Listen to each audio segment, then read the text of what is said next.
Turbulent waters. Note 1. The captain's log.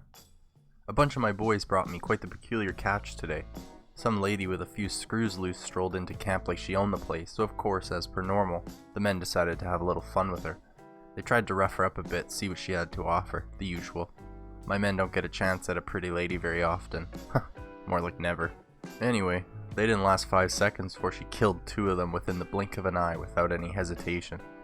Then she asked for me by name. I don't know anything about this broad, but she sure as hell knew a lot about me. Mentioned she was looking for a strong captain and crew to join her. I guess she knows me pretty well. She didn't say what for, but that woman has fire and spirit, I will say that.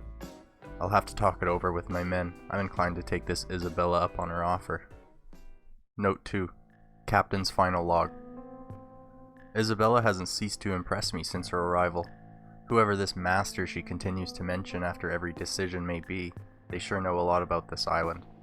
The idea to take people out to sea right to the storm line and make them walk the plank? Oof. Even I would have never considered doing that.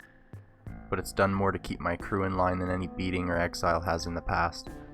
This island makes it tough as hell to keep them in line by cutting out threats of execution.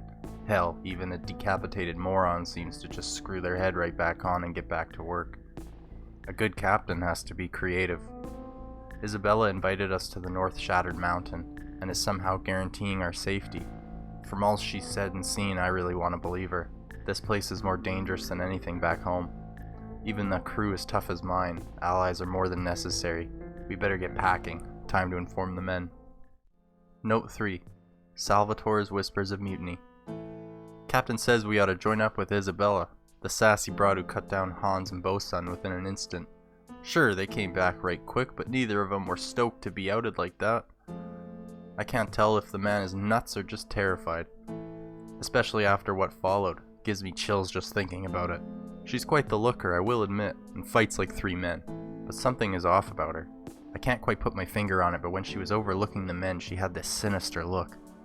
The kind of look I've only seen in a starving man, ready to kill for a sip of gruel once before.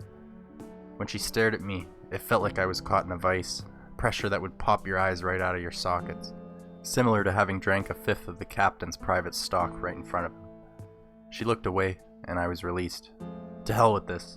If the captain decides to go along with it, I might just try and slip away. I'll bet I'm not the only one wanting to disappear from her grasp right about now. If that's not an option, maybe, just maybe, I'll take matters into my own hands. Note 4. A cautionary tale. I really shouldn't be writing this after what happened to Salvatore. It didn't take long before the captain heard words of mutiny from Sal and a few others. That woman Isabella, I swear she's a witch.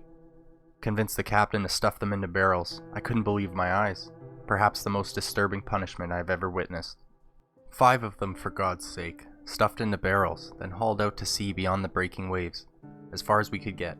The captain cracked a hole in every barrel and kicked them overboard. From what Isabella has said, even if they revive with lungs full of water, their bodies will cease to function in seconds and they'll just drown, over and over again. A sailor's worst nightmare. I suppose should someone find them and remove the water from their bodies they could live again, but at the bottom of the ocean, they're as good as gone. We're all scared, not just of her, but also the grip she has on the captain. Now I see why Sal was so desperate to either escape or take over. I only hope I won't be the next body they find 100 years from now after writing this down.